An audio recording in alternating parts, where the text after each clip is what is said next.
Hai, Assalamualaikum dan salam sejahtera. Apa khabar anak-anak pelajar dan juga rakan guru serta warga pendidik di seluruh PPD Kota Baru dan di mana saja anda berada. Alhamdulillah, pada hari ini tanggal 2 September 2020, anda sekali lagi bersama saya Cikgu Muhammad Syahrudin Muhammad Kalam, Guru Cemerlang Bahasa Melayu, Maktab Sultan Ismail Sekolah Kluster Kecemerlangan. Bersama saya dalam siaran TV Pendidikan pada hari ini berkaitan program Bual Bicara penjagaan diri pelajar semasa COVID-19.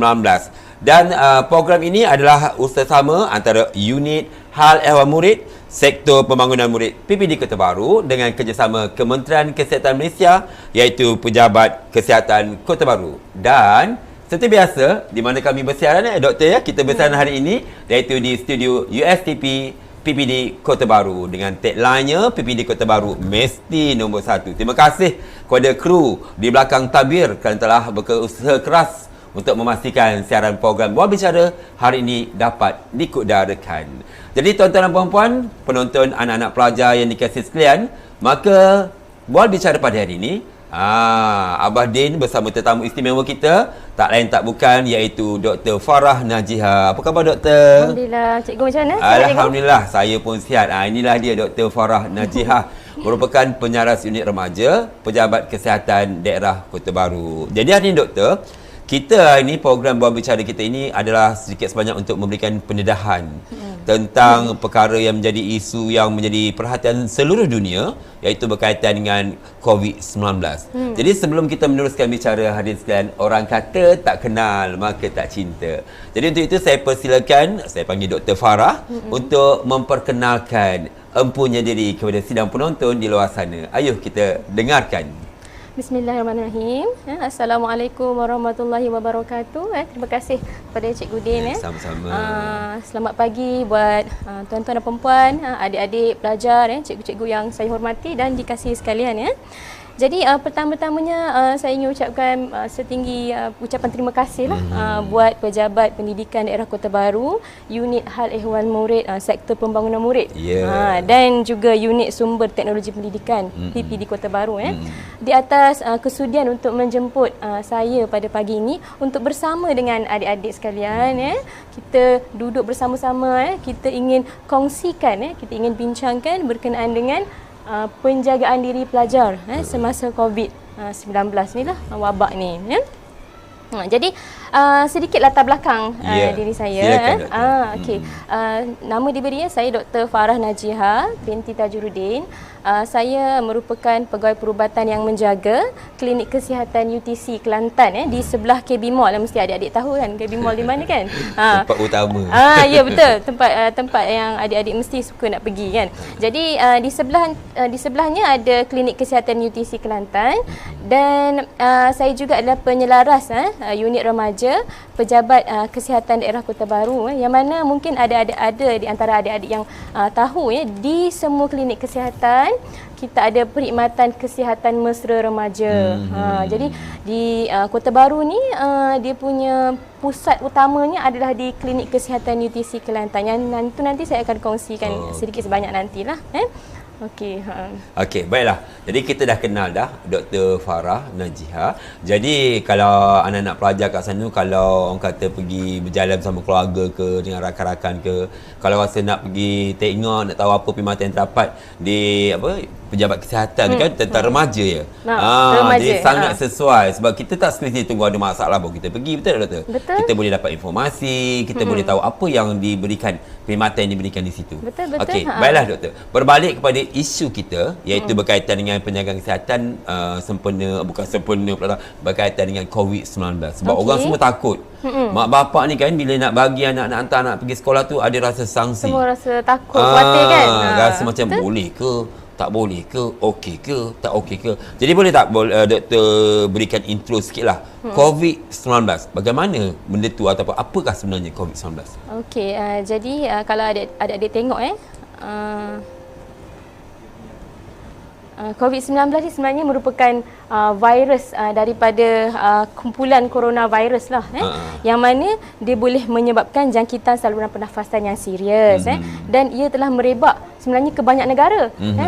Pada mulanya dikenal pasti di Wuhan, China.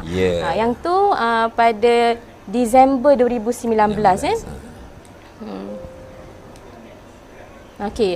Jadi kita teruskan sikit biar adik-adik tengok gambar. Macam tu. Okey.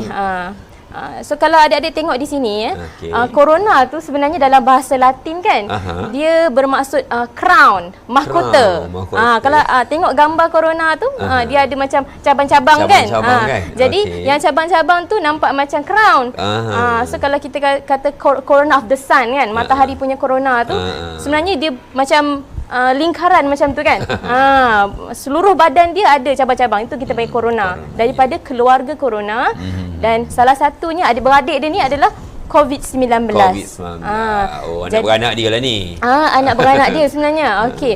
Jadi COVID-19 ni dia boleh berjangkit daripada individu ke individu yang lain sebenarnya melalui titisan pernafasan dan juga sentuhan. Contohnya kalau adik-adik bersin, batuk semasa ada simptom tu. Jadi maknanya kalau kita batuk tak pakai mask contohnya kan. Jadi dia punya titisan-titisan tu akan boleh melekat di permukaan, mungkin kena di tangan kita, dan bila kita pegang kawan kita atau kawan kita pegang meja yang dah ada dicemari oleh titisan tersebut, menyebabkan jangkitan. Sebab itu kita beritahu bila pakai mask contohnya, kalau rasa nak renyah mata ke, nak pegang hidung, basuh tangan dulu. Kan? Sebab tu selalu kena cuci tangan. Dia berebat bila kita gosok mata kita, kita gosok hidung kita kan. Okey. Jadi kat sini adik-adik boleh tengok kan, gejala COVID-19 ni sebenarnya banyak tapi tanda-tanda yang utama dia adalah demam, batuk dan kesukaran untuk bernafas. Kalau dalam kita punya guideline di bawah Kementerian Kesihatan Malaysia, sakit tekak pun dikira satu simptom utama. Habis tu kalau macam saya ni selalu berceramah sakit tekak. Itu lain dah. Saya selalu berceramah ni sakit tekak. Tapi alhamdulillah tak demam. InsyaAllah. Dan sebenarnya kalau adik pergi ke sekolah, ke pasar raya kan, kita buat saringan deklarasi COVID tu kan, yang adik-adik isi dalam MySejahtera kan, ibu ayah buat tu. Jadi dalam tu pun kita tanya simptom-simptom yang berkaitan dengan tanda-tanda ni. Okey, kalau kita tengok bilangan kes setiap hari kan, semalam mencatatkan 14 kes baru. Naik balik ya? Itulah. Sebelum ni 6 ada kan. Lepas tu naik 14 mula semalam dan ada satu kematian, tambahan kematian. Saya doktor semalam nampak ada satu kematian. Ada pula. Jadi dah 128 kematian. Bilangan kes di Malaysia adalah 9,354. Yang ni dekat Malaysia sahaja. Jadi kalau di dunia cikgu 25 juta dah sekarang. Banyak, sangat banyak Takut. Itu kematian sahaja 8,048. 848,000. 848,000 kematian. Sebab kalau kita lihat dalam TV tu dia selalu paparkan kan. Tengok tu takut je, laju je. Ya, betul. Dan kalau adik-adik tengok kan di sini kan, maknanya dekat skrin ni saya tunjukkan, kita nampak, kita panggil flattening the curve. Flattening the curve tu maknanya kita nak jadikan graf bilangan kes tu dia mendatar. Ini yang kita nak sebenarnya. Sebab kenapa kita nak macam ni, supaya kita dapat tahu yang adakah pengawalan penularan yang telah kita buat berkesan ataupun tidak. Dan sebenarnya dia bukan usaha satu pihak sahaja, bukan Kementerian Kesihatan sahaja, bukan Kementerian Pendidikan sahaja, tapi semua rakyat Malaysia ni kira semua tu frontliners. Ya, betul. Kalau dalam buku panduan norma baharu kan, yang telah dikeluarkan oleh Kementerian Kesihatan Malaysia, kita memang beritahu pada orang awam, community lah sebenarnya frontliner. Bukan hanya contoh askar atau polis atau doktor misi ke apa kan. Bukan. Sebab kalau tak ada kerjasama, mana mungkin kita boleh capai. Nak dapat flattening the curve ni memang kena kerjasama semua orang sama-sama buat. Ini maksudnya ni Raja ni menunjukkan di negara kita lah ni. Jadi kita dah berjaya, tengok tu data berjaya dah tu. Kita tak capai lagi lah maknanya kosong kan. Tapi at least berkesan lah. Ya, tapi kita sebenarnya dicemburui lah oleh negara-negara luar. Macam mana efektifnya kita dapat kawal dengan agak baik lah kiranya kan sekarang ni. Nampak flattening curve tu, alhamdulillah. Tengoklah Datuk Pengarah Kesihatan dapat anugerah kan. Itulah alhamdulillah, tahniah. Okey. Dr. Nur Hisham kan. Okey, jadi seperti yang adik-adik semua tahu kan, cikgu sendiri tahu yang kita sebenarnya masa mula-mula kita tahu pasal COVID ni, masa tu tak ada lagi kawalan pergerakan kan. Sehingga bulan Mac, 18 Mac adalah tanggal yang mana dimulakan PKP. Perintah Kawalan Pergerakan. Macam darurat lah pula, kurung dah rumah. Betul. Kalau dulu kucing, anjing atau kita bela kan letak dalam, ni kita kena duduk kan. Kita kena duduk kan. Jadi benda ni sebenarnya memang memberikan kesan lah, tidak kira kepada adik-adik semua sebenarnya. Even kepada kesihatan sendiri kan. Maksud kita kena pandang sudut positif. Ya, betul. Kita berubah sebenarnya untuk kita mendapat kehidupan yang lebih baik. Kita melakukan sedikit perubahan. Jadi kita kena ubah sikitlah norma kita. Kan? Tak asyik keluar mengayau mengata-kata asyik ni. Jadi kita kena ubah norma baharu. Kalau kita nak tengok daripada sudut positif, memang banyak sangat hikmah lah sebenarnya. Betul. Kan yang kita dapat. Saya sendiri pun rasa banyak benda yang baiklah kita boleh dapat. Muhasabah. Boleh masa untuk muhasabah, mungkin masa untuk bersama keluarga kan. Okey. Setelah PKP kita ada PKPB bersyarat yang mana 14 Mei. 14 Mei kita dah start dah bersyarat. Sebenarnya tak lama lah, daripada Mac ke Mei kerajaan Malaysia dah wartakan pula PKPB sebab dia tahu maknanya kesan ekonomi, orang tak ada pekerjaan dan sebagainya. Betul. Kan. Dan nanti ramai pula yang stres, nanti ramai pula yang sakit. Sebab kalau dia memberi kesan pada ekonomi, ramai tak ada pekerjaan, tak ada kewangan masalah, dia akan jadi masalah timbul kan. Jadi setelah itu kita ada PKPP. PKPP ni 10 Jun sehingga 31 Disember insya-Allah. Kan dipanjangkan. Kita harap sampai 31 lah kan. Tapi sebenarnya jangan risau adik-adik, kerana walaupun kita di dalam PKP lagi kan, PKPP tu, tapi sebenarnya kita boleh menjalani kehidupan, boleh membuat aktiviti macam dulu, cuma kita perlu ubah sedikit saja. Ubah gaya dia. Dan kalau seperti pepatah kata, alah bisa tegar biasa. Betul cikgu? Pandai doktor kita berbahasa. Kalau dah biasa, alah bisa tegar biasa. Kalau dah biasa pakai mask, nak keluar tubik mesti pakai mask. Kan? Keluar juga perkataan tubik. Tubik. Nampak duduk Kelantan kena. Duduk Kelantan ni asalnya orang Selangor. Tapi duduk Kelantan tubik juga keluarnya. Nak keluar mesti ambil capai mask. Lepas tu anak-anak kecil semua dah diajar daripada kecil lagi kebersihan amat penting. Basuh tangan dengan sabun lah. Yang paling efektif dengan sabun.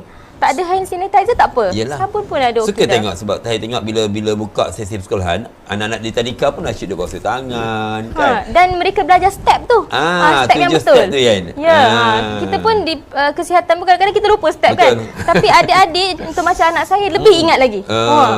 Kan adik-adik basuh tu nyanyi lagu Happy Birthday selama hari jadi 2 kali. 20 saat. Basuh sambil nyanyi tu. Habis lagu 2 kali ulang. Habis mati semua kuman. Komplit lah. Tak boleh kebasuh tu. Okey.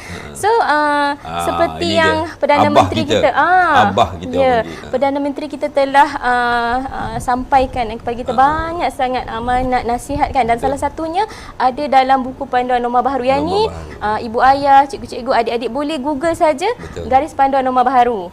Memang kita boleh download dan dalam ni Perdana Menteri telah menyatakan yang kejayaan sebenarnya kita memerangi COVID-19 ni dalam fasa pemulihan ni sebenarnya bergantung kepada kita. Betul. Diri kita sendiri kan. Kesedaran. Jadi telah pesan Abah PM kita ni sangat berguna. Sikap kita dan amalan kita.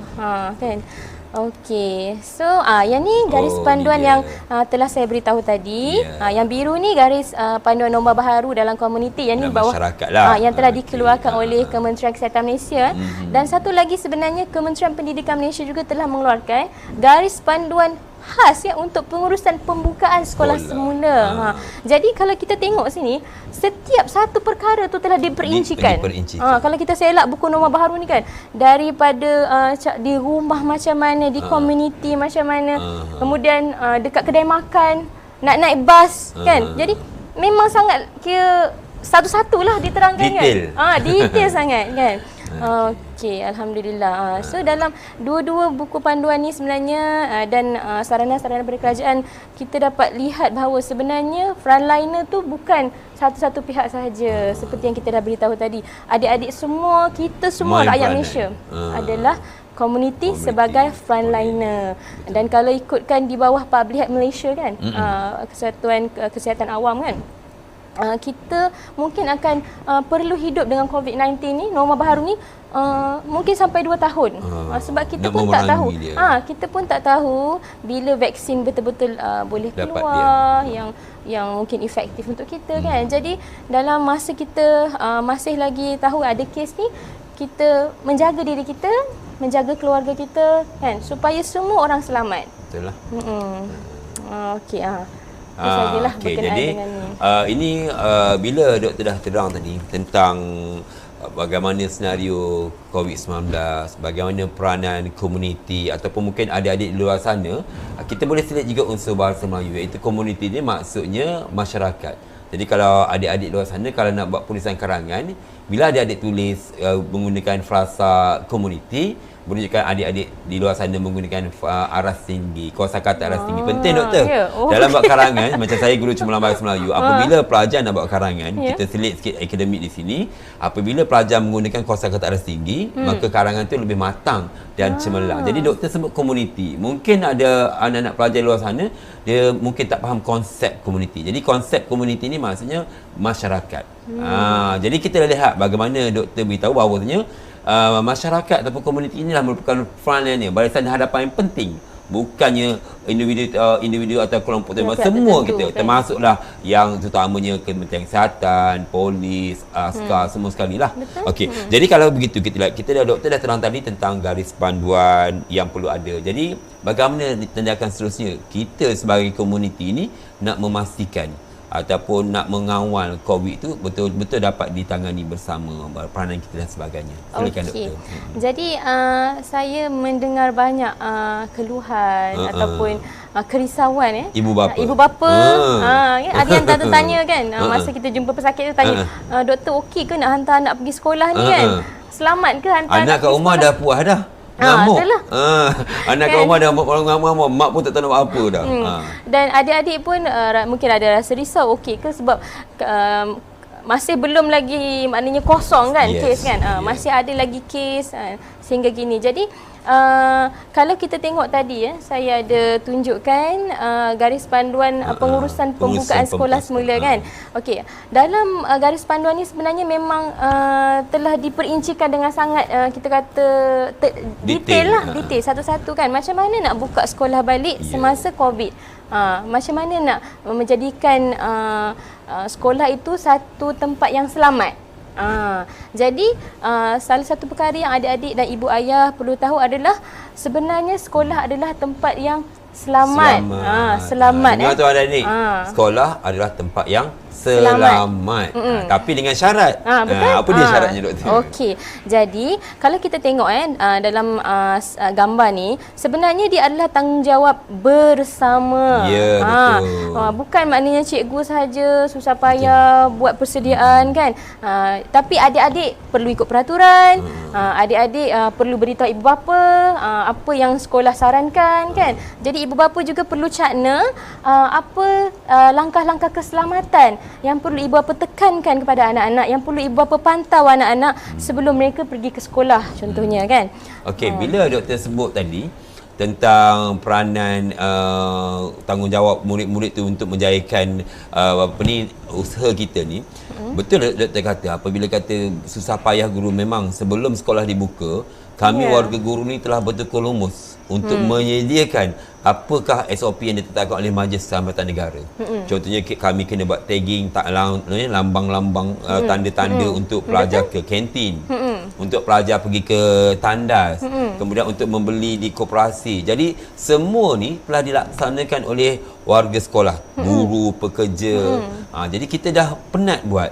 Jadi kita sebagai anak-anak pelajar di luar sana sepatutnya boleh kena berikan kerjasama 200%. Betul. Supaya apa yang kita dapat tu sama-sama. Sebab macam doktor kata tadi, kita bersama-sama. Ya. Satu lagi kosakata aras tinggi bersama-sama, sinergi. Oh. Ini Sinergi. doktor belajar bahasa dengan saya. Sinergi.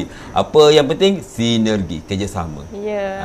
Jadi Alhamdulillah. apa lagi nak kena buat tu doktor? Okey, kalau adik-adik tengok di sini ya, sebelum sekolah dibuka nak beritahu how safe it is lah. Maknanya Ya. kan cikgu-cikgu dah usahakan jadikan sekolah ni selamat ni.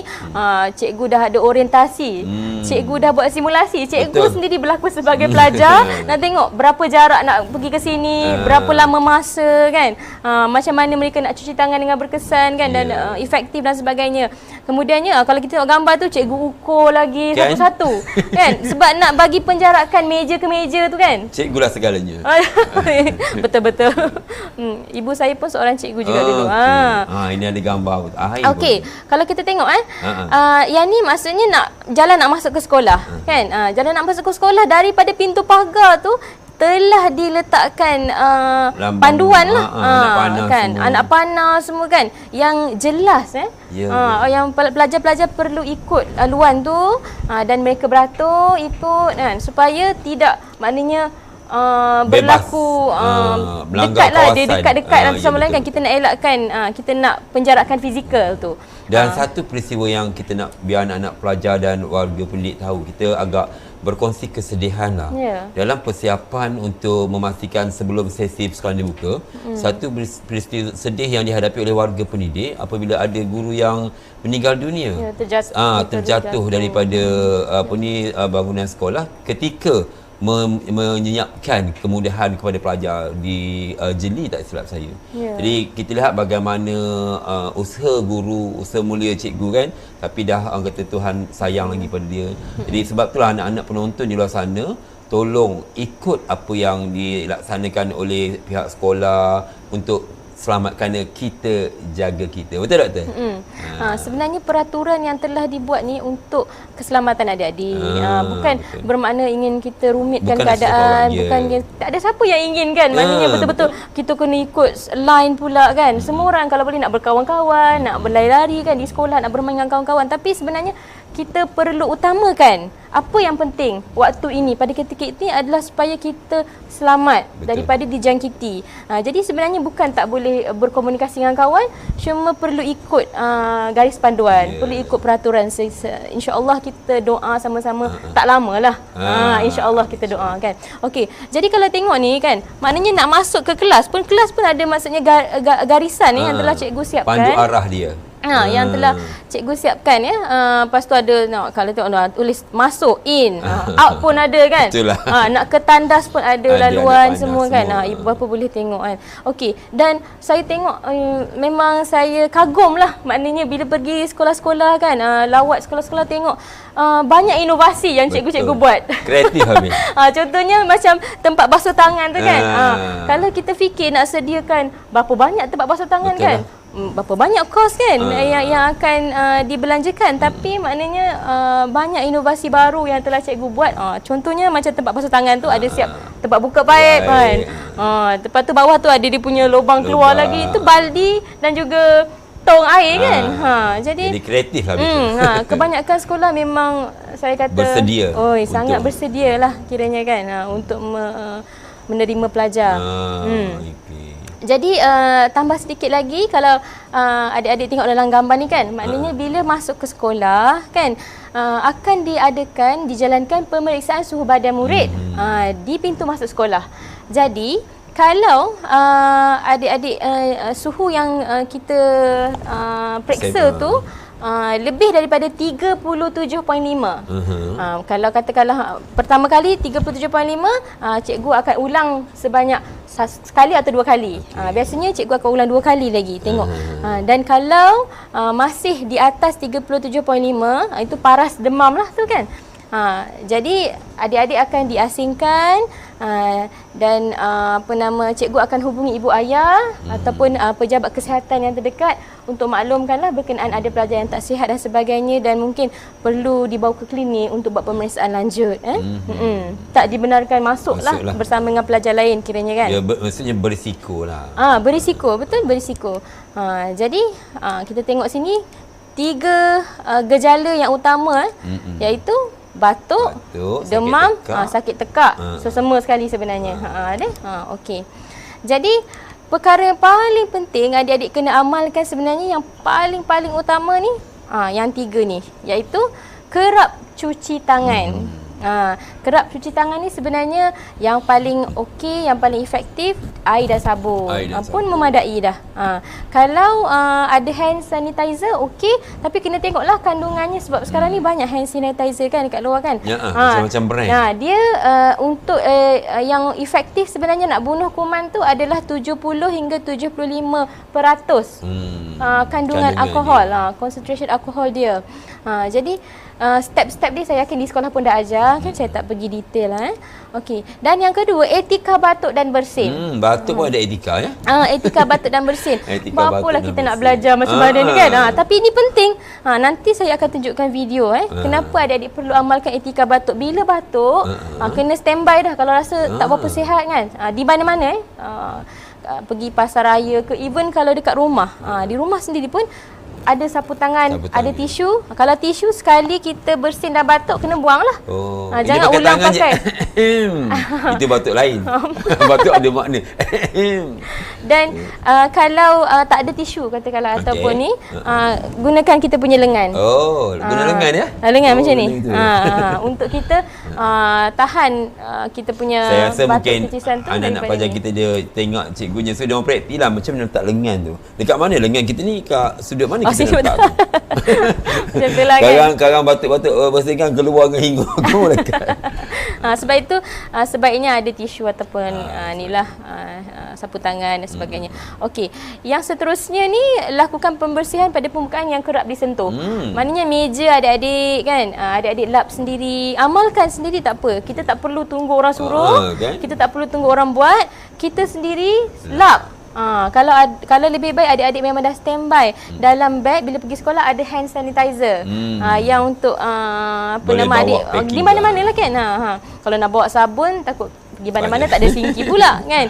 Tapi kalau ada hand sanitizer, adik picit sikit saja kemudian lap kan di permukaan di mana-mana adik pergilah. Okey. Dan kita tengok lagi di sekolah kan memang setiap satu sudut atau kawasan mana-mana tempat pun memang diamalkan SOP yang sangat teliti itu garis panduan untuk pengawalan penularan ni. Tengok contoh dekat bilik air bilik air kebersihan sangat diutamakan. Pembersihan dilakukan dengan lebih kerap, disinfeksi dan sebagainya. Kemudian di kelas sendiri penjarakan pelajar dan pelajar-pelajar adik-adik pun tahu, yang adik-adik dah amalkan sendiri, pergi kantin ada waktu-waktu tertentu kan. Tak boleh dah makan kat kantin. Perlu masuk kembali ke beli kelas. Kemudian makan di dalam kelas. Bolehlah borak-borak jauh-jauh tu kan. Jangan diam aja, kesian pula ke adik-adik kan. Penjarakan fizikal. Penjarakan fizikal sebenarnya kan. Boleh lagi berkomunikasi. Okey. Beli pun di kantin, dan di kantin pun memang ada penanda. Tanda ditandakan kat mana di mana nak berdiri, di mana nak beratur kan. Tempat mana nak keluar, tempat nak masuk kan. Dan kalau kita tengok sehingga kan garis panduan untuk penjual pun ada. Betul. Satu-satu kan. Detail. Penjual kena pakai ni pelitup muka. Ya, kalau kan. Penjual tak sihat tak boleh tak pergi boleh, kerja. Kan? Okey, dan kita tengok sini. Makanan dijual dalam bungkus. Kemudiannya saya tengok ada seorang tu dia pakai apa tu, penutup depan tu, apa dia panggil? Face shield. Apa fungsi sebenarnya face shield tu? Dia pakai ni pelitup muka atau mask, pakai lagi face shield sebenarnya. Sebenarnya dia kalau ikutkan memadai ada face mask pun tak apa. Tapi kalau rasa perlukan kita panggil perlindungan tambahan lah. Maknanya kadang-kadang tu kita pun tak tahu. Macam contohnya di kesihatan kita pakai di tempat yang memang kita saring tu. Kita pakai face shield kan. Sebab mungkin pesakit batuk di bilik kita yang kita rawat pesakit. Tapi pasti kalau anak-anak sekolah tahap 1 ni, tahun 1, 2, 3 mereka suka. Sebab macam ala-ala Power Ranger. Ting-ting. Betul-betul. Jadi kalau adik-adik ada mask pun tak apa. Tapi kalau adik-adik nak pakai face shield tak ada masalah, terpulang lah. Cuma atas keselesaan lah, mungkin kadang-kadang tu tak selesa, sebab panas dan kadang pakai sebagainya. mask, mana dia pelajar sekolah rendah ni sampai nak pengsan apa dia tak biasa. Ya, betul.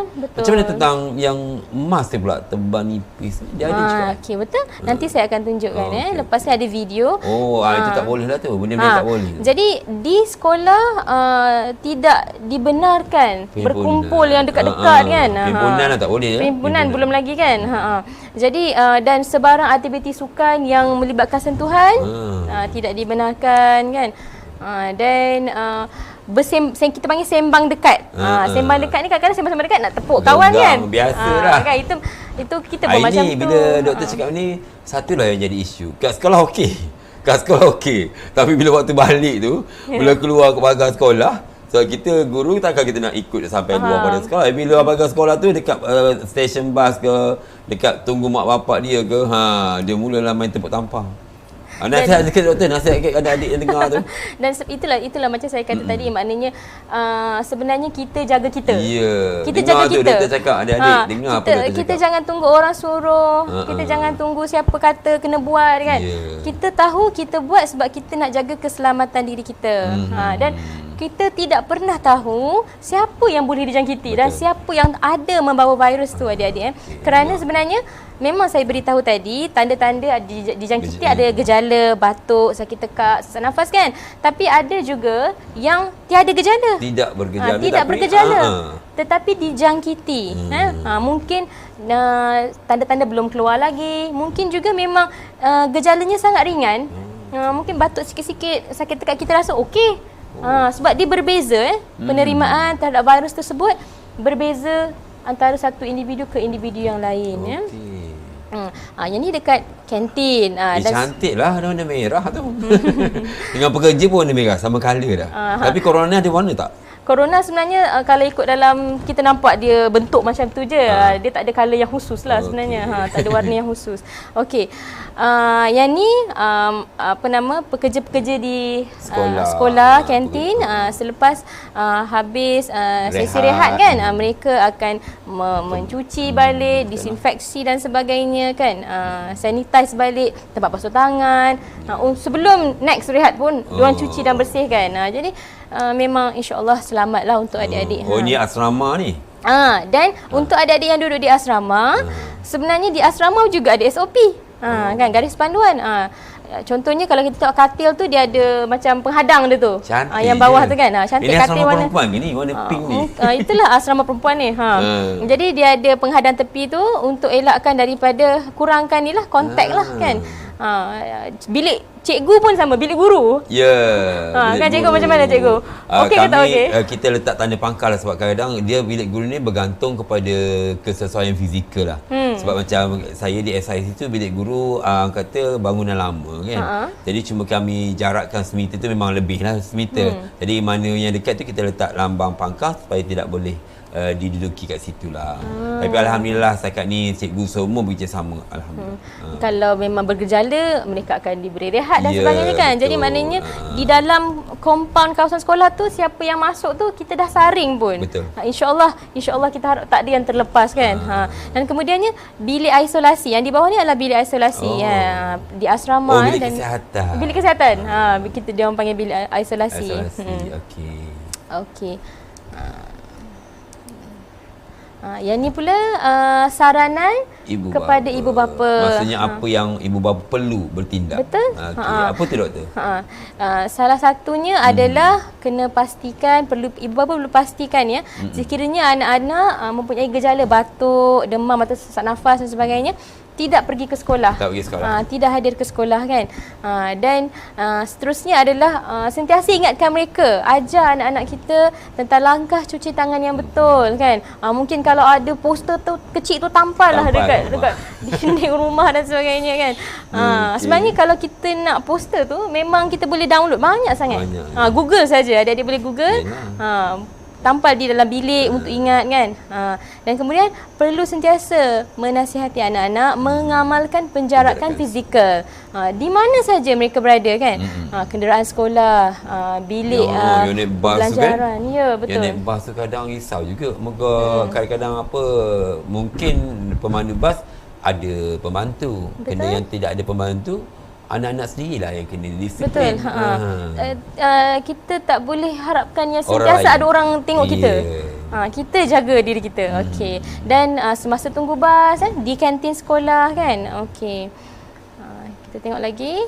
Okey, yang ni doktor nak tunjukkan pada adik-adik mengapa penting sangat penjarakan fizikal dan Tengok memakai video lah ni. Ya, memakai pelitup muka ya. Yang ni adalah satu kajian yang telah dijalankan di University Atlantic California Wah. Oh, kita tengok sama-sama video dia ni. Okey. Kalau kita tengok kan, dia buat kajian ni membuat simulasi yang warna hijau tu sebenarnya adalah simulated cough lah, disimulasikan batuk tu batuk. daripada patung tu macam mana dia keluar dalam bentuk titisan tu.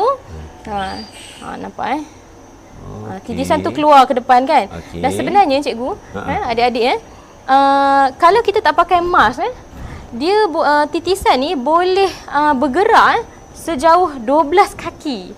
Maknanya satu jauh juga. lebar bilik darjah tu. Boleh katalah begitu kan. Contoh adik-adik hujung sini Batuk. dan batuk ke hujung sana kan. Yang hujung sekali tak pakai mask. Okey. Sampai ke sana boleh. Sampai ke sana tu yang paling halus tu. Kalau yang berat tu, yang besar-besar droplets tu dalam 2 kaki. Tu yang warna hijau tu lah tu. Tu kita nampak tu. Yang ni dia nak tunjukkan lah kesedaran umum lah. Okey, kalau kita tengok kat sini fabric face mask. Contohnya ambil kain di rumah non stitch, tak jahit pleated, kita lipat-lipatkan lepas tu pakai. Okey, kita tengok jauh mana. A little over a foot, lebih sikit daripada sekaki. Ada kurang kan? Nampak ada kurang. Dia punya jarak yang dia bergerak tu, micro droplets tu. Yang ni bandana fabric face mask yang banyak jual kan kat luar. Okey, 3.5 feet. Banyak juga tu. 3.5. Yang tadi tu kita dah lipat beberapa layer sikit kan. Ni maknanya satu lapis macam tu saja. Okey. Ini face mask travel only 2.5 kaki lah jauhnya. Okey. Professional grade face mask. Ni macam yang doktor biasa pakai, mungkin ramai orang umum pakai kan.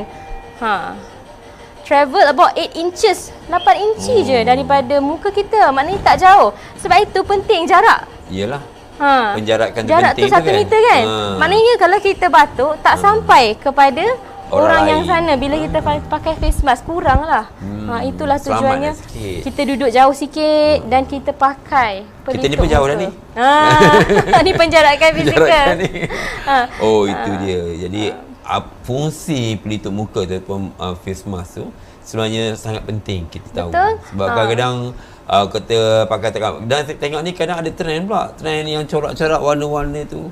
Itu kita tengok ketebalan dan dia sebenarnya Kementerian Kesihatan pun ada keluarkan, maknanya fabric mask ni yang macam mana yang okey. Dia ada layer-layer dia yang kita kena ikutlah. Tapi kadang dia bukan jadi macam untuk kesihatan, untuk trend lah pula nak pakai. Adik-adik kat sana pastikan pakai face mask yang selamat, yang mana doktor dah tunjuk dalam video tadi tu, supaya apabila berlakunya batuk, maka jarak tu kita boleh minimumkan yang seminimumnya.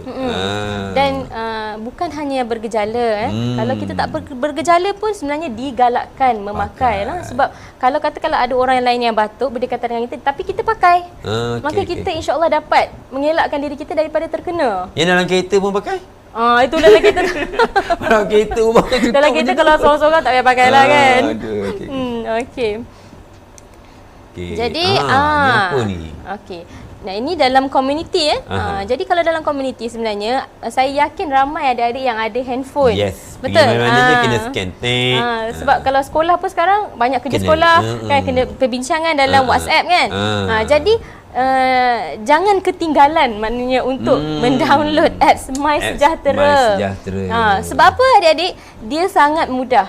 Kerana kalau adik-adik pergi ke kedai, satunya awak kena tulis, adik kena tulis kan pula kan. Cerewet nak baris queue. Tulis pula, nak baris pula kan. Kemudiannya berkongsi pen kan. Tapi kalau ada MySejahtera, kita bawa handphone kita, kita dah download, kita dah siap isi dah. Butir-butir diri kita. Kalau ketua keluarga atau ibu ayah, isi anak beranak terus. Yang nak pergi shopping, katakanlah 10 orang anak, isi semua sekali siap-siap. Jadi bila kita pergi, sebenarnya kita hanya dia dah tengok dah. Okay. Segalanya di hujung jari. Kan. Low risk kan, risiko rendah, insya-Allah diperiksa suhu, kemudian boleh masuk. Kan. Kalau pergi Maidin contohnya kan, dia dah banyak dah letak. Kan. Cek suhu gini letak je Jadi mudahlah. Saya memang sarankan untuk semualah sebenarnya kita download aplikasi ni dan memudahkan dan menyelamatkan kita sebenarnya, mempercepatkan proses. Ingat tu adik-adik, jangan lupa sebab dalam telefon tu cikgu pasti banyak yang download permainan video tu. Jadi jangan lupa MySejahtera untuk sejahterakan diri kita. Okey. Dan bila kita pergi ke mana-mana kan, pastikan suhu diambil dengan cara yang betul. Sebab saya banyak juga lihat di luar sana ada yang ambil dengan tangan macam ni saja. Sebab apa doktor? Saya rasa sebab itu ada satu isu. Kata apabila guna tembak kat kepala tu, laser tu ada impak lah apa kan, ada ditularkan, viral kan. Tapi Kementerian Kesihatan telah keluarkan balik counterback balik yang mana sebenarnya dia tidak berbahaya. Kan. Dia main kena tembak itu laser kena otak tu. Itu bukan laser beam yang macam yang bahaya tu. Tak, dia ada dia punya spesifikasi dan sebagainya lah kan. Dan ada orang letak kat tangan jetik. Itu pun sebenarnya salah sebab yang sepatutnya di dahi. Di dahi suhu kita dia ada beberapa tempat dekat badan kita yang memang telah yang valid, yang betul untuk kita ambil suhu. Contohnya kat dahi. Kan ada yang kalau kita pergi klinik masa kecil-kecil kepit dekat celah ketiak, masuk dalam ni kan, bawah lidah. Dan kalau anak-anak kecil ingat dulu guna termometer. Dia punya suhu punya julat pun berlainan tu. Cikgu ada perbezaan beberapa sikitlah berbezalah. Jadi yang kita memang betul-betul sarankan bawah Kementerian Kesihatan Malaysia adalah yang di dahi tu dan suhu tidak melebihi 37.5. Tapi kadang-kadang ada orang yang pergi pasaran, dia check betul dah 36.2. Dia pergi tulis 63. Mati kan betul. Dan kalau adik-adik pergi kan tengok, tiba-tiba yang periksa tu staff tu dia tengok 32 katakanlah 32.6. Bukan okey, tak demam dah ni sebab tak lebih 37.5 kan. Sebenarnya itu bukan suhu yang normal. Normal suhu bilik kesilapan. Kalau saya ingat saya belajar sains normal ni pada suhu bilik maksudnya tidak lebih 37 normal lah. Yang ni suhu badan lah 37.5. Dia 36 sampai 37.5. Dia adalah beberapa pagi-pagi pergi sekolah tu agaknya sampai kat pondok jaga tu boleh check confirm rendah lagi sebab dia duduk dalam aircon sejuk. Sebab itu kena periksa balik. Sebab kalau ikutkan bila 32.5 tu dia tak normal satu dan mungkin juga bahaya. Mungkin bahaya sebab kalau rendah sangat pun tanda-tanda jangkitan yang serius. Tapi selalunya dia adalah 37.5 dan ke atas lah. Sebab itu kita kata kalau rendah sangat kena periksa semula sepatutnya. Bukan selamat maksudnya. Bukan okey dah tak lebih 37.5. Okey, yang ni pula gambar seterusnya adalah dalam kenderaan awam. Kan kenderaan awam. Jadi LRT semua samalah kan, maknanya penjarakan fizikal. Kemudian kalau kita nak duduk tu tengoklah kebersihan tempat yang kita nak duduk tu dan sebagainya. Mungkin kalau macam kursi yang mudah nak lap ni lap dulu kan. Nak pegang-pegang tiang tu kan. Betul, nak pegang, elakkan daripada banyak bersentuhan dengan ni lah kan. Okey, dan duduk rumah hanya keluar jika ada hal yang perlu, nak pergi sekolah mungkin. Kalau ingat masa memula PKP tu hanya ketua keluarga sahaja. Betul kan? Masa mula-mula tu. Jadi nak mudah senang ingat, elak 3S. 3S. Adik-adik pelajar kalau ada catatan tu catat. Apa dia 3S? Okey, pertama doktor. 3S, elakkan sesak. Contoh kalau adik-adik dah pergi dekat pasar raya, tengok ada orang sale. Ramai orang beratur kat situ kan. Kita pun nak juga pergi situ. Masuk sekali. Jangan, elakkan daripada pergi ke tempat yang sesak. Okey. Dan yang seterusnya adalah sempit. Dah sesak sempit pula kan. Di dalam lift lah biasa. Mungkin ya, sebab itu dalam lift sebenarnya dia dah letak petak kan. Jadi kita kena ikutlah peraturan tu kan. Dan yang ketiga adalah sembang dekat. Membawang lah ni. Membawang Okey. Jadi membawang. ini senang ingat, sesak sempit sembang dekat. Sembang dekat. Elakkan. Okey. Okey, adik-adik pelajar ingat 3S, sesak, sempit, sembang dekat. Okey. Seterusnya. Ya, amalkan 3W. Tadi elak. Tadi elak 3S. Ya. Ini amal 3W. Buat 3W ni sungguh-sungguh. Yang pertama sekali wash. Yes, wash. Kita tukar bahasa Inggeris pula. Yes. Wash, basuh tangan mesti kena sentiasa. Okey. Wear, pakailah pelitup muka. Okey. Dan warn ni maknanya kita berhati-hati, berjaga-jaga. Satu, jangan bersalaman atau bersentuhan. Letak tangan je lah. Ya, letak tangan di sini. Okey. Yang kedua, warn maknanya jaga-jagalah, kita amalkan etika batuk dan bersih tadi. sentiasa. Kemudian lakukan disinfeksi. Dan yang terakhir ni penting sangat-sangat. Kalau adik-adik ada gejala, mungkin ada kontak terdekat ya. Dan adik-adik mungkin ada kerisauan dan sebagainya nak periksa, tak ada masalah, datang saja ke klinik kesihatan.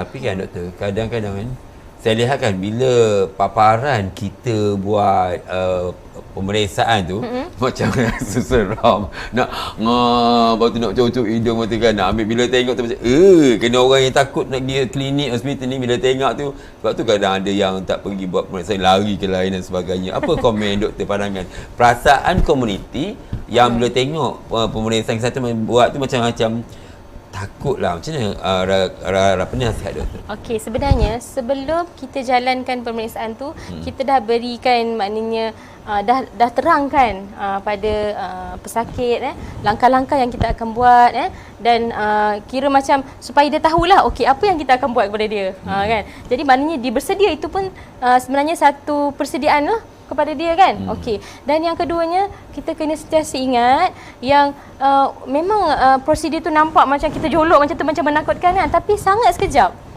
Kira berapa second lah, sekejap, pop, sikit je saja. Dan tidak memudaratkan atau mencederakan sebenarnya. Cuma kita nak ambil sampel sahaja, sampel ditekak kan. Jadi kalau adik-adik rasa khuatir dan risau, tanya betul-betul dulu. Contohnya kalau berjumpa doktor, sepatutnya memang kita akan terangkan.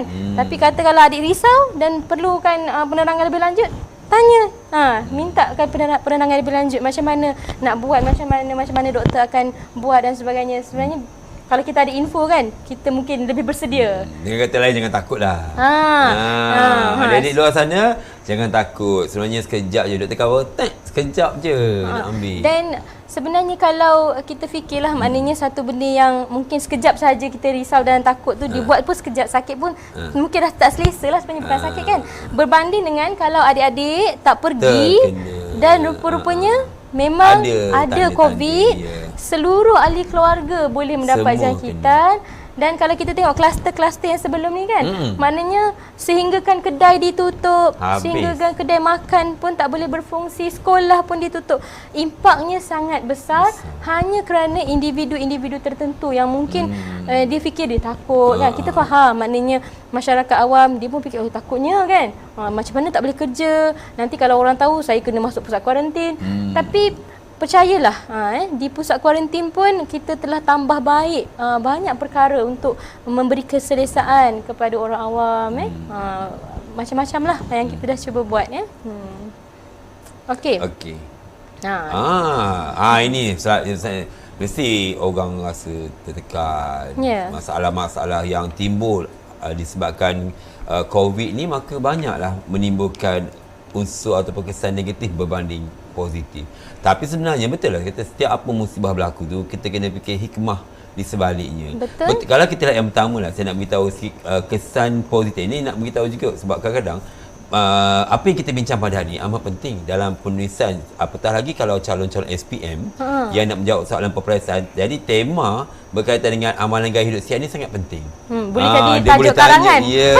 Jadi boleh fikir. Jadi kalau tanya contoh, dia kata kesan positif. Mungkin kesan negatif semua anak pelajar dah tahu di luar sana. Tapi kalau kesan positif mungkin tak terfikir. antara kesan positif doktor kita lihatlah. Ini saya beri pandangan. Contohnya masa musim PKP tu, kita lihat pencemaran kurang berlaku. Betul. Sebab kita tak banyak keluar. Dulu air sungai keruh, tiba-tiba boleh campak sampai bawah kan. Maknanya. Itu untuk kegunaan dalam menjawab soalan bahasa Melayu Pulsan Karangan. Okey, kembali pada doktor tentang stres. Okey, apa ni? Okey. Jadi sebelum saya cerita tentang stres, saya ingin memberi penjelasan sedikit tentang apakah maksud kesihatan sebenarnya kan. Kesihatan. Okey. Kesihatan ni sebenarnya adalah satu tahap atau keadaan di mana seorang individu tu dia mempunyai kesejahteraan. Dia maknanya okey, yang okey daripada pelbagai sudut. Okey. Fizikal, tubuh badan dia, mental, pemikiran dia. Kemudian sosial ni, macam mana cara dia bergaul kan. Maknanya bukan semata-mata kalau contohnya dia tak ada sakit jantung atau kencing manis, dia okey. Dia maksudnya kalau tak ada penyakit tu dia okey, tidak. Tapi maknanya dia sihat semua sekali dan dia tidak berpenyakit. Okey. Maksudnya pandai jugalah berkomuniti. Itu kan juga sihat adalah tapi duduk sebek, orang kata duduk sebek kat rumah, tak bergaul dengan orang. Tak sihat juga tu. Kalau duk main gadget je kan, tak bergaul dengan orang, maknanya tak okey. Tak okey. Okey. Jadi kalau kita pergi skop yang lebih kecil, kesihatan mental. So kesihatan mental tu apa? Keadaan di mana seseorang individu tu berupaya untuk gunakan emosi dia, untuk gunakan pemikiran dia dan tingkah laku dia ke arah yang positif. Yang mana dia boleh berfungsi dalam masyarakat sekeliling dia, boleh berfungsi dalam keluarga dia untuk dia buat aktiviti seharian ni dengan seperti orang normal. Okey. Dan stres itu sendiri adalah satu tindak balas. Sebenarnya tindak balas normal. Normal. Stres normal. Tindak balas normal seorang individu terhadap perkara yang tak menyenangkan. Betul. Bila kita ada satu cabaran atau dugaan, barulah ada warna-warni hidup sikit kan. Tak ada kata nak senang aja. Betul. Dan warna-warni kehidupan ni adik-adik kan. Cabaran ni sebenarnya akan mendewasakan adik-adik sebenarnya. Nak menyediakan adik-adik untuk menjadi orang yang lebih kuat. Apa jua cabaran, apa jua dugaan, sebenarnya tidak lebih Allah nak uji kita untuk kita jadi insan yang lebih kuat. Orang kata lautan mana tak bergelora. Ya, betul. Sedangkan lidah lagi tergigit. Kan? Itu dia kata-kata pretty saya seorang doktor. Sebab dengan cikgu bahasa Melayu ni kena ada tambah sikit kan. Jadi maksudnya stres itu adalah asam garam kehidupan. Betul. Cuma bagaimana kita nak tangani? Okey. Jadi kalau adik tengok sini kan, dekat slide ni doktor ada tunjukkan positif vs negatif. Yang mana kalau adik-adik ada masalah tapi adik-adik salurkan, gunakan saluran yang betul untuk menyelesaikan masalah tersebut, mengurangkan stres tersebut, tekanan tersebut, itu adalah positif. Contohnya kalau kita nak periksa, mesti kita rasa berdebar-debar, takut kan. Cikgu bagi banyak kerja rumah, kita rasa tertekan. Tapi adik-adik cuba sebaik mungkin minta bantuan cikgu, ulang kaji bersungguh-sungguh, tinggalkan perkara-perkara yang kita suka sangat-sangat. Contohnya suka tengok movie Korea, suka main game, tinggal sekejap, kita ulang kaji kan, untuk kita bersedia dengan peperiksaan. Ini adalah satu yang positif. Kan. Tetapi adik-adik kena pasti tanda-tanda bahaya, yang mana stres juga boleh jadi negatif sekiranya timbul tanda-tanda bahaya ni. Okey, apa tanda-tanda bahaya tu? Ni kita tak nak ni. Okey. Sedih yang berpanjangan. Saya pergi ke sekolah-sekolah, ramai adik-adik yang menyuarakan masalah kan. Lebih daripada 2 minggu bersedihan kan. Mungkin ada pergaduhan dengan kawan, mungkin ada masalah keluarga. Ataupun DAP ke? DAP. Doktor tahu DAP? Apa tu DAP tu? Di alam percintaan. Stres ni gewel lah, gewel. Bergewel. Yang boleh kadang-kadang boleh membawa kepada kemurungan. Ya, betul. Mungkin nak ada tiba-tiba clash ke kata kan. Ada kata clash dengan gewel. Ingat sana jangan DAP zaman sekolah, okey? Di alam percintaan jangan. Okey, sedih yang berpanjangan Sedih berpanjangan ni maknanya kalau kita ada masalah, ia adalah normal jika adik-adik rasa sedih. Bukan maknanya tak boleh menangis. Menangis adalah satu tindak balas yang normal, yang mana dia boleh melegakan sedikit kita punya tekanan tersebut. Tetapi kalau katakanlah sampai seminggu lebih, 2 minggu macam tu. Banjirlah sekolah. Ya, menangis, mungkin meratap dan sebagainya kan. Itu tak normal. Tak normal. Okey. Kemudian sangat mudah tersinggung, cepat merajuk, menjadi sangat marah tu tak dapat nak kawal, sangat agresif. Tak boleh orang tegur sikit. Maknanya okey, adik-adik mungkin rasa saya okey, saya boleh kawal marah saya. Tapi ketika mana yang adik-adik lihat benda tu kecil saja tapi rasa sangat marah. Dan sehingga menjadi agresif, rasa nak pukul, marah kawan, rasa nak mungkin tendang dan sebagainya kan, yang membahayakan diri dan orang lain. Maknanya tak okey. Okey, hilang minat dan rasa seronok terhadap aktiviti yang biasanya adik-adik suka buat.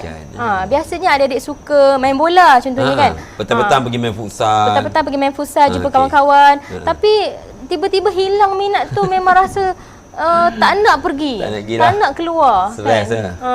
Kan? Kalau mana tak nak pergi, kalau pergi main futsal, tepi gelanggang tu rumah ex dia. Nanti nampak je. Okey.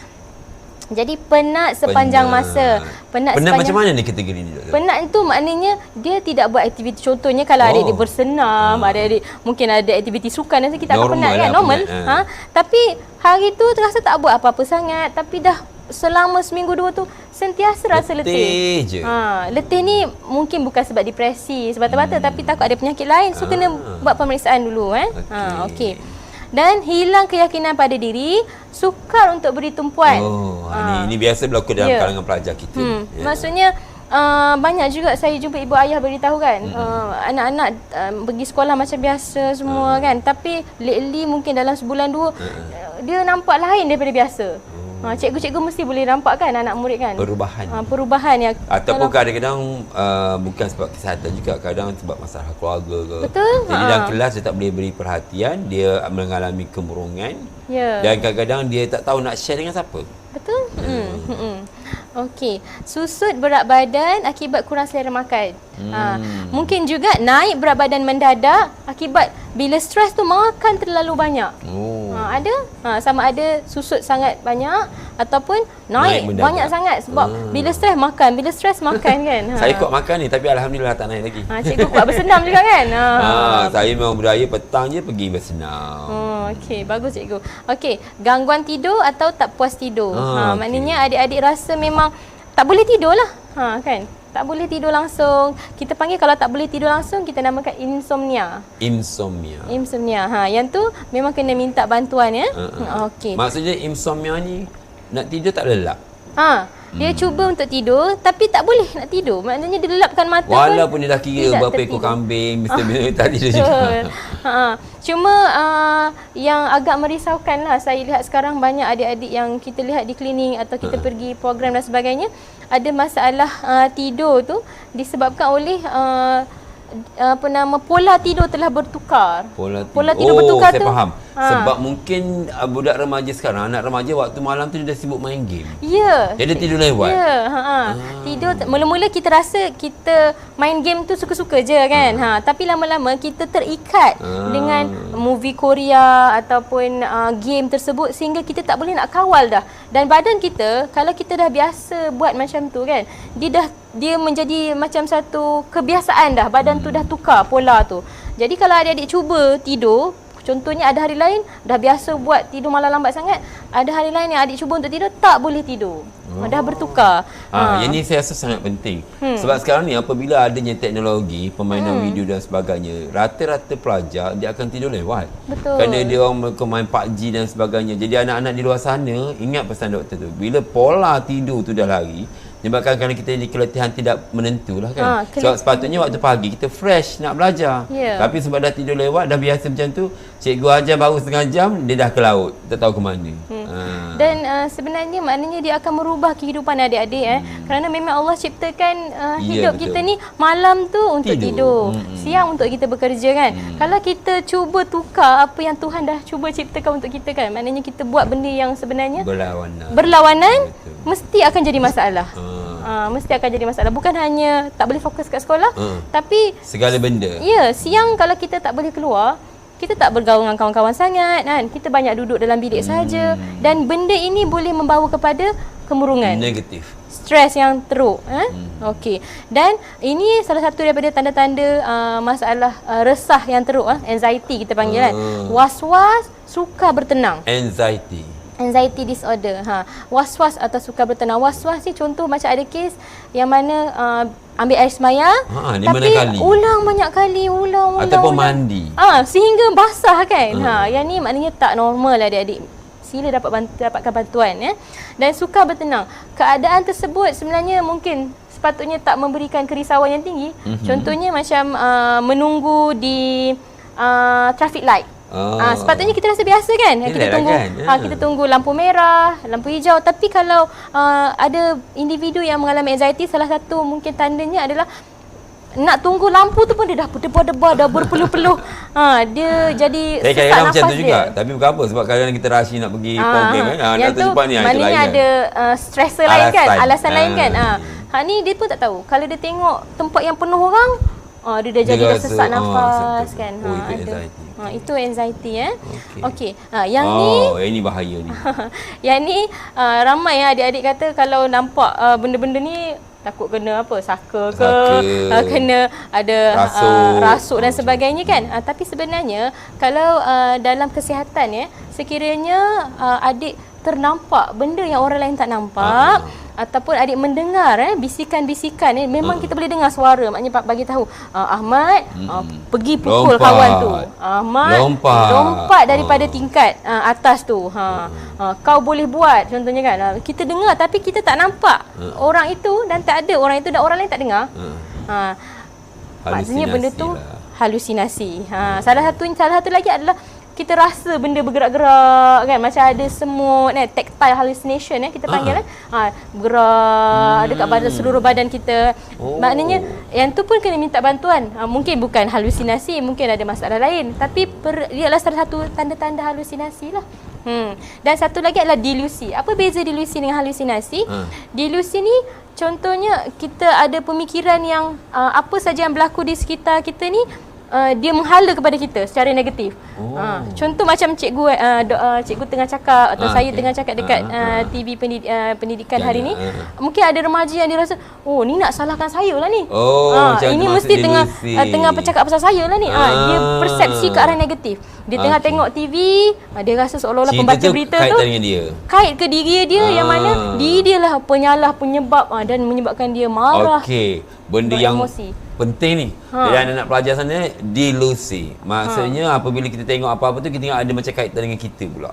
Berprasangka yang teruk. Kita ingat kita salah. Berprasangka yang sangat negatif lah. Ada kawan tengah borak dua orang kat sana, kita ni mesti tengah cakap buruk pasal saya. Mereka mesti nak jatuhkan saya. Mereka nak backstab saya. Macam tu.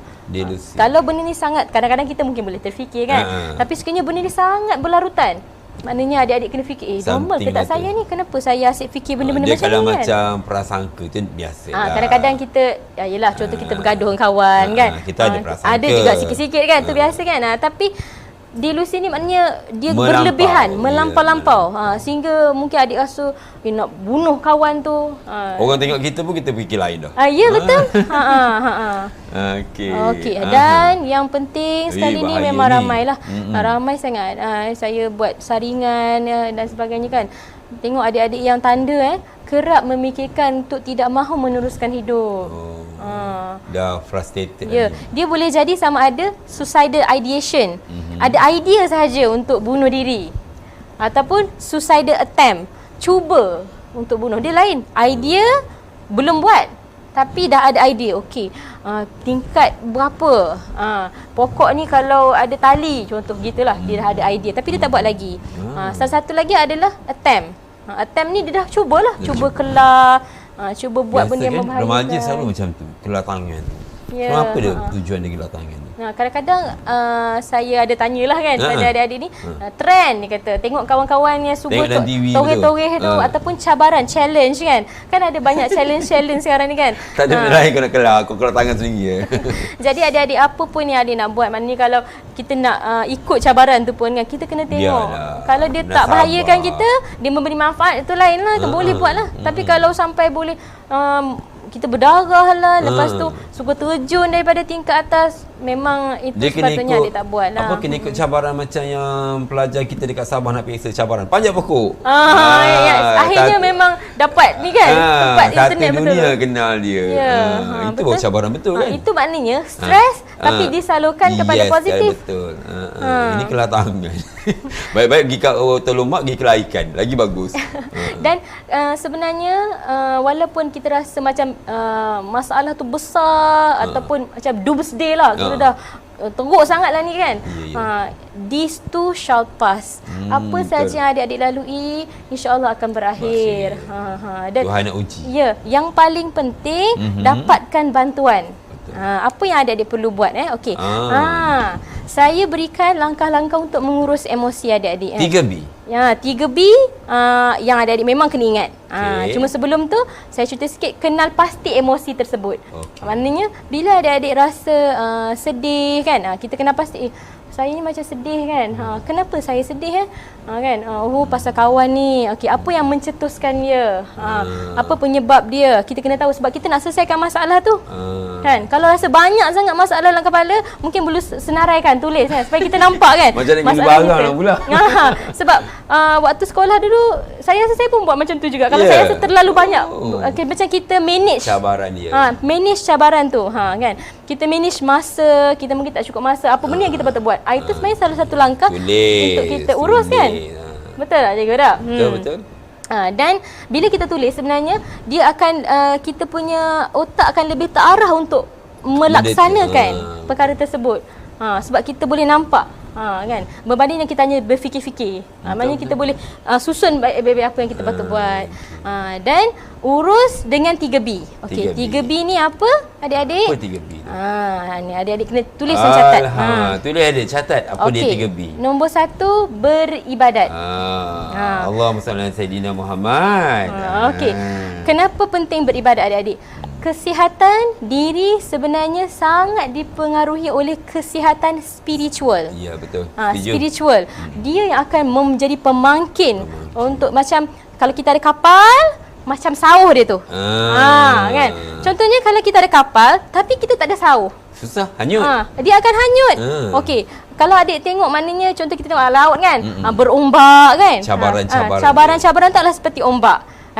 Tapi nahoda kapal kata okey kita kena letak kapal kita kena berlabuh dulu. Tapi kalau kapal tersebut tak ada sauh, kapal tak boleh berlabuh. Itulah dia umpamanya agama. Tak kiralah apa jua adik-adik penganut mungkin Islam, agama lain dan sebagainya. Kita bergantung kepada Tuhan kita. Kita doa, doa banyak-banyak, doakan senjata orang mukmin. Dan sebenarnya siapa-siapa pun, penganut mana-mana agama pun, jadikanlah doa sebagai senjata anda. Macam Boboiboy ada 7 kuasa. Kunci kuasa. Macam Captain America. Captain America ada dia punya tu kan. Shield dia tu. Itulah dia sebenarnya adik punya perisai. Okey. Macam waktu kita COVID ni kita tengok banyak kan, dekat TV pun selalu keluar antara doanya Allahumma inni a'udzubika minal barasi wal jununi wal juzami wa min sayil asqam. Kita minta dekat Allah supaya dijauhkan daripada penyakit-penyakit yang berbahaya. Sopak, gila. Gila adalah salah satu daripada kesan buruk stres. Kita minta daripada Allah selalu solat jangan tinggal doa. Tiang agama. Yes. Okey. Yang kedua adalah beriadah. Ini saya suka. Ni memang favorite cikgu kan, hobi cikgu. Jadi adik-adik sebenarnya bila kita bersukan, kita bersenam, kita akan mengeluarkan hormon yang baik. Iaitu hormon endorfin. Contohnya hormon endorfin adalah hormon gembira. Sebab memang kalau orang bersukan, mana orang bersukan sedih-sedih, main bola mesti dia enjoy. Kalau main bola sedih tu dia contohnya kalau kita berlari kan, waktu kita berlari kita seolah penatnya kan, kita rasa macam nak berhenti tapi kita push juga diri kita sehingga mungkin kita habiskan 3 km yang kita nak contoh, dan bila kita dah habis kita rasa aku boleh buat kan. Rasa seronok.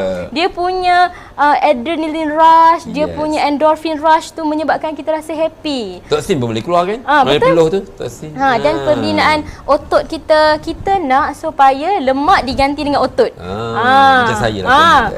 Kan? Barulah smart, barulah handsome, barulah cantik kan. Okey. Penting tu adik-adik luar sana Ya. sentiasa beriadah. Dan satu je cikgu nak sentuh sikit. Kadang-kadang penonton mungkin dia ingat beriadah ni bersukan semata-mata. Tidak. Sebenarnya beriadah ni dia boleh macam kita pergi bercuti, Betul. pergi bersama keluarga, berkelah, tu riadah juga. Betul-betul. Jadi kalau adik-adik tengok kan, beriadah ni saya masukkan sekali bernafas dengan betul. Kan, pergerakan pernafasan tu nanti saya akan ajarkan beberapa teknik untuk mengawal stres selepas ni. Dan yang ketiga, yang penting juga adalah berkongsi. Sharing. Sharing is caring. Betul? Dan berkongsi itu dengan orang yang boleh kita percayai. Siapa orang yang boleh dipercayai? Sama ada kawan baik adik, cikgu di sekolah yang adik rapat dan adik boleh percayai, guru kaunselor sekolah. Dan kalau adik-adik rasa ingin berkongsi dengan doktor dan sebagainya, boleh datang ke jiran klinik. pun boleh. Jiran yang kita rapat. Pastikan orang itu adalah orang yang betul-betul kita percayai. Maknanya yang percaya itu macam mana? Dia tidak akan menyebarkan pula. Dan boleh memberi input, memberi nasihat yang baik kepada adik-adik. Kalau adik cerita kat dia, lepas tu nasihat yang diberikan tu macam ke arah yang tak baik lah. Maknanya, kalau macam ni lebih baik kita contohnya kan. Jadi adik-adik, patutnya saya tak cerita kat dia. So lain kali beringat. Lain kali beringat kan. Jangan cerita dah. Okey. So yang ni teknik pernafasan dalam. Dia punya baju sama warna kita lah, purple. Kita pun macam janji pula. Yang ni sebenarnya pegawai di pejabat kesihatan kami lah. Occupational therapist Puan Madia. So, okey. Step dia kita boleh buat sama-sama adik-adik. Okey. Mula-mula kita tarik nafas sedalamnya melalui hidung. Okey, kemudian adik-adik tahan nafas 5 hingga 10 saat dan hembus nafas melalui mulut dengan perlahan-lahan. Okey. Deep kita panggil deep breathing technique. Kenapa perlu deep breathing technique? Bila kita bernafas dengan betul, kita fokus pada pernafasan, oksigen akan masuk dengan lebih banyak. Oksigen yang banyak yang masuk dengan lebih banyak pergi ke otak kita akan menyebabkan stres kita, kadar stres kita, hormon stres akan berkurang. Dan lepas sekali? Kira sampai 10 second lepas. Ada rasa tengah-tengah belajar dalam kelas pun boleh buat sebab nak hilang mengantuk. Betul. Kadang-kadang budak mengantuk. Saya kalau budak mengantuk senang je angkat tangan kanan, kita goyang-goyang. Itu sebenarnya adalah bioenergetic exercise. Penting cikgu adik-adik mereka punya masa yang mereka boleh sustain boleh perhatiannya dalam 15 paling-paling 15 minit. 10 hingga 15 minit. Jadi maknanya kita dah ajar, mungkin cikgu ajar 10 minit, 15 minit. Okey, cikgu buat macam tadi. Saya yakin sebenarnya ramai adik-adik lebih suka dan seronok untuk belajar sebab kita libatkan mereka kan. Sebab sekarang ni dalam sistem pendidikan, kita dalam pendidikan abad ke-21, pelajar yang banyak berinteraktif dengan mereka. Guru ni sebagai pemudah cara je. Betul. Itu cara satu kita nak bagi proses PDPC itu lebih berkesan. Betul. Okey, so itu pernafasan. Ingat tu pernafasan, anak pelajar melihat ni, jangan lupa teknik pernafasan boleh buat nanti ni. Okey. Dan maksudnya contoh kalau adik-adik tengah rasa nak marah sangat. Rasa nak marah sangat dengan kawan, rasa nak marah sangat dengan sesiapa yang buat sesuatu pada adik kan. Pergi jauh sikit daripada tempat yang keadaan tu berlaku tadi tu. Kemudian duduk di tempat yang adik boleh dapatkan privacy. Maknanya duduk seorang kat situ. Buat teknik pernafasan 2-3 kali untuk rasa lebih tenang. Dan kemudiannya mungkin kita boleh fikir insya-Allah dengan lebih rasional lah kan. Muhasabah diri. Kita berhenti sekejap. Sebab tu kita kalau nak marah tu duduk dulu. Ya betul, duduk kan. Kalau tengah duduk baring kan, Rasulullah ajar kan. Ambil air semayang dan sebagainya untuk menyejukkan diri. Okey. Ni apa pula ni? Yang ni ada latihan relaksasi otot progresif. Okey. Latihan relaksasi otot progresif sebenarnya kita nak kurangkan ketegangan tu kan. Okey. Kita sama-sama buat Okey. Bayangkan tangan macam ni. Bayangkan adik-adik ada lemon dekat dua-dua tangan adik-adik. Lemon Lemon tahu kan? Macam limau nipis ke? Boleh? Okey. Genggam sekuat-kuatnya. Genggam tu tahan sampai 10 saat sehingga macam seolah-olah semua jus lemon tu habis diperah. Sampai rasa ketegangan dekat tangan dan lengan. Dia rasa macam pegangan dumbbell dah ni. Kan. Dan kemudian lepas perlahan. Lepas semua. Macam Dia kita jatuhkan dekat tanah. Jatuh. Okey. Buat lagi kan macam tu. Berapa kali nak kena buat? Ulanglah sehingga rasa sedikit tenang.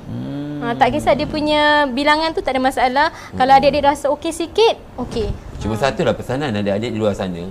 Jangan nanti balik rumah pula kau pergi ambil lemon mak kau ke dapur. Kau kira habis lemon marah pula maknya. Bayangkan saja okey. So sekarang ni saya cerita sikit, ada tak sebarang ujian yang boleh mengesan kewujudan penyakit mental? Kan? Macam mana kita nak kesan budak orang contohnya kalau ada denggi ambil darah, kalau ada COVID buat saringan COVID kan. Okey, sebenarnya untuk penyakit mental, masalah mental di sekolah pun dah buat semua ni saya yakin soalan-soalan adik kena jawab, dan walaupun mungkin adik rasa kena banyaknya soalan nak kena jawab, kenapa kena jawab soalan ni, tapi inilah dia saringan kesihatan mental. Untuk membantu adik-adik sebenarnya. Contohnya macam Woolly Questions ni, dia tanyalah pada sebulan sebelum ni ada tak apa-apa yang mungkin mengganggu adik-adik sehingga menyebabkan adik-adik rasa sangat tertekan, sedih, rasa tak ada harapan dah.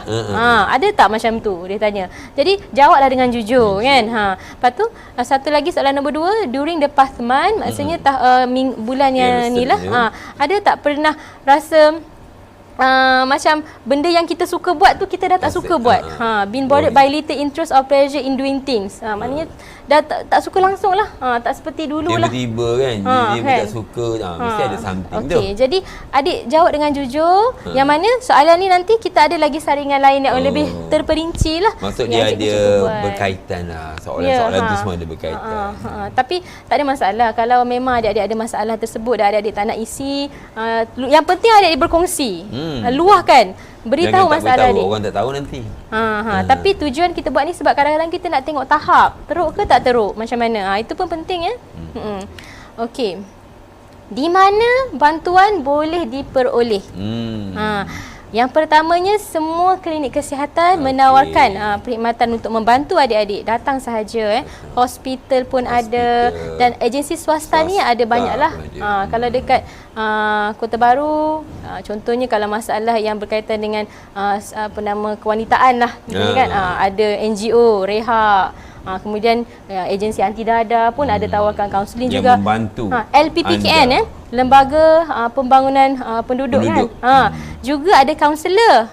Kaunselor juga membantu ramai remaja-remaja yang ada masalah. Boleh pergi ke sebab sekarang ni zaman alah baru ni, masalah terkadang yang kita tak terfikir pun jadi masalah. Ya. Di luar kotak punya masalah. Betul. Tidak rasa tak suka pergi sekolah dan tak mau pergi sekolah pun sebenarnya dah tu masalah. Minta bantuan ibu ayah bawa anak-anak Dan yang paling penting ada di mana sahaja, di semua klinik kesihatan. Yang ini ada kat mana-mana saja. Di perkhidmatan kesihatan muslim remaja ada di semua klinik kesihatan, dan kerahsiaan anda dijaga. Integriti kerahsiaan. Jadi adik-adik jangan simpan masalah seorang-seorang. Dia tak simpan masalah, dia tengok artis tu pun dia dah suka. Ya, minta bantuan. Siapa dia, cikgu? Artis muda ni saya Hakim Rusli. Hakim Rusli. Bila saya pergi sekolah, saya suka letak gambar-gambar artis sebab saya yakin dia dekat budak-budak dengan hati adik-adik lah, maknanya kan. Betul. Kalau kita ni ingatlah Siti Nurhaliza kot. Okey, dan adik-adik sangat kuat, dan saya yakin adik boleh lalui cabaran ini. Sama ada cabaran COVID atau apa saja masalah yang adik alami sekarang. Yang penting adik kena minta bantuan. Kalau kita lihat video di luar negara Indonesia, dia buat macam mana video tentang COVID ni, kadang lucu pun ada. Betul? Orang pakai hijau jalan semua lari. Jadi sebenarnya video-video ni dapat memberi mesej yang tersirat. Kan? Okey. Dan saya sertakan sekali lah nombor yang adik-adik boleh hubungi. Kalau di Kota Baru, adik-adik boleh hubungi pusat utama kita.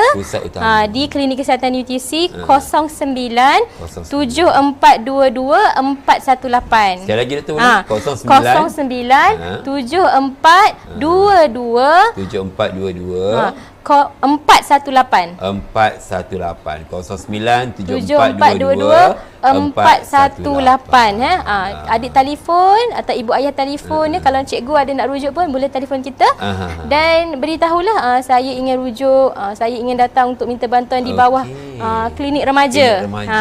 Senang cakap remaja klinik remaja. Lah, kalau kita ni tak boleh lah ya. Boleh, boleh. Tapi Remaja tua ni. soalan ni Remaja, memang banyak saya dapat kan.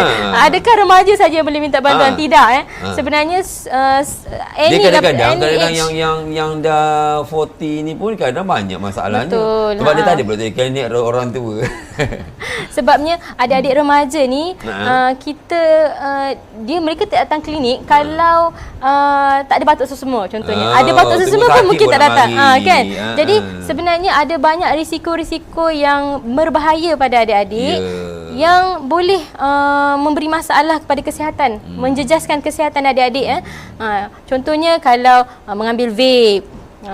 Kan? Contohnya contohnya kalau ada ambil ketum ke contohnya kan. Ada juga kan yang mula-mula dah cuba ketum kan. Saya pergi sekolah kan. Dan yang paling penting ni stres ramai sangat. Jadi stres juga kalau berlebihan dia adalah satu masalah. Betul. Adik kena rasa ini adalah masalah saya perlu minta bantuan. Terutama kalau pada calon-calon yang dapat SSP kan. Sebab pernah insiden berlaku, dia pelajar tengah jawab PSA, dia terlalu tekanan kot. Tiba-tiba pembuluh darah dia collapse. Jadi itu jadikan pengajaran lah. Kita jangan terlalu stres lah. Ya? Betul. Minta bantuan. Okey, minta bantuan. Okey. Jadi saya rasa sampai di situ sahaja perkongsian saya, dan saya ingin beritahu pada adik yang penting sekali adalah sayang diri adik-adik. Sayang diri kita. Sayang Kalau diri kita adik-adik. tak sayang, siapa lagi? Betul. Diri adik-adik adalah adik punya. Adik punya. Allah yang berikan amanah untuk adik-adik jaga, dan masa depan adik-adik, kehidupan adik-adik adalah adik yang punya. Maknanya adik yang pilih apa yang baik dan apa yang tak baik. Orang di sekeliling kita boleh beri nasihat, boleh beri saranan, tapi yang paling penting yang akan pilih kita diri adik-adik. Tepuk dada tanya selera. Maksudnya. Okey, jadi anak-anak pelajar sekalian, begitulah huraian yang cukup terperinci, yang jelas, yang telah diberikan oleh Dr. Farah tadi. Jadi kepada anda, sambil-sambil membeli belah di KB Mall, pastikan anda cuba intai-intai, jenguk-jenguk di pusat kesihatan sana. Mana tahu terserempak dengan Dr. Farah, kebetulan ada kat situ, bolehlah bertanyakan tentang pelbagai perkhidmatan yang anda akan peroleh. Bukannya sekadar yang sakit saja, sebab kita lihat sekarang ni remaja sekarang banyak terlibat dengan stres dan sebagainya. Jadi pada hari ini program Bual Bicara kita bersama Dr. Farah Najihah, kita membincangkan tentang penyakit di sekolah semasa COVID-19, dan pastinya dengan penjelasan yang diberikan oleh Dr. Farah tadi, barulah kita tahu bahawa di sekolah itu selamat. Ibu bapa jangan risau, para pelajar pun jangan risau, dengan syarat kita mengikuti SOP. Jangan pentingkan diri sendiri. Yang paling penting cikgu tagline dia. Kita jaga kita. Kita kena jaga kita. Tengok kami pun jaga penjarakan. Jadi anak-anak yang penting jangan stres dengan masalah anda, kerana masalah itu adalah perkara normal. Betul. Tapi yang penting kita kena memudayakan norma baru dalam kehidupan pasca COVID. Maksudnya kita kena ikutlah prosedur SOP yang telah ditetapkan. Kerana kalau kita yang tidak buat, siapa lagi? Kalau bukan hari ini, bila lagi? Tepuk dada, tanyalah hati. Supaya hati kita tahu nak jaga bagaimana. Jadi baiklah doktor. Jadi sebelum kita meninggalkan rakan-rakan, meninggalkan anak-anak pelajar, rakan guru dalam siaran ini, saya minta doktor memberikan sedikit harapan daripada sebagai seorang doktor, dan juga harapan kepada semua yang menonton siaran ini tentang tindakan ataupun apa yang perlu mereka buat untuk bersama-sama kita jaga kita. Silakan doktor. Okey. Seperti yang saya dah nasihatkan, dah beritahu saranan kan yang adik-adik perlu lakukan. Yang penting sekali adalah adik ikutlah peraturan tersebut. Ikut peraturan tersebut, insya-Allah dia tidak lama. Tapi apa jua peraturan sebenarnya adalah untuk kebaikan diri adik-adik kan. Tidak pernah berniat untuk menyusahkan dan merumitkan kehidupan adik-adik. Walaupun mungkin kita rasa kita tak biasa buat, kita rasa susah, tapi macam saya kata, kalau adik dah biasa buat, dah biasa amalkan, dia jadi seperti biasa. Kan. Dan mungkin selepas kita habis COVID, kita akan jadikan benda itu sebagai amalan. Dan ia adalah benda yang baik sebenarnya. Basuh tangan kan. Dan yang keduanya, kalau adik-adik stres, ada masalah, jangan simpan seorang-seorang. Jangan simpan seorang-seorang. Perlu minta bantuan. Tanya kepada orang yang betul, dapatkan daripada tempat yang betul dan sumber yang betul. Okey? Okey, baiklah. Anak-anak pelajar, rasanya kita dah dapat berbagai ilmu yang boleh kita manfaatkan. Yang mana baik kita ambil, yang mana kita dah buat silap kita letak tepi, dan kita jadikanlah panduan untuk masa yang lebih jauh ke hadapan. Dan sentiasa berfikiran positif. Yang penting kita lunaskan tanggungjawab kita sebagai warga sekolah untuk sama-sama menjaga sekolah, supaya sekolah adalah tempat selamat untuk kita hadiri dan untuk kita menimba ilmu bagi menunaikan tanggungjawab kita. Baiklah, sebelum kita berserai, sekali lagi saya bagi wakil pihak produksi di Studio USTP PPD Kota Baru merangkamkan jutaan terima kasih yang tidak terhingga daripada pihak PPD juga pada Dr. Farah kerana sudi bersama kami untuk kongsi, share idea, share pengetahuan dengan anak-anak pelajar di luar sana. Dan daripada unit hal ehwal murid sektor pembangunan murid PPD Kota Baru, terima kasih atas kerjasama anak-anak pelajar dan rakan-rakan guru yang bersiaran pada hari ini mengikuti siaran kami. Dan ingat pesan daripada doktor dan juga semua yang bertanggungjawab, kita jaga kita, kalau bukan kita siapa lagi. Sehingga kita kudara dalam waktu dan ketika. Terima kasih sekali lagi pada Dr. Farah, dan terima kasih untuk anda semua. Bye bye penonton. Assalamualaikum dan salam sejahtera. Terima kasih.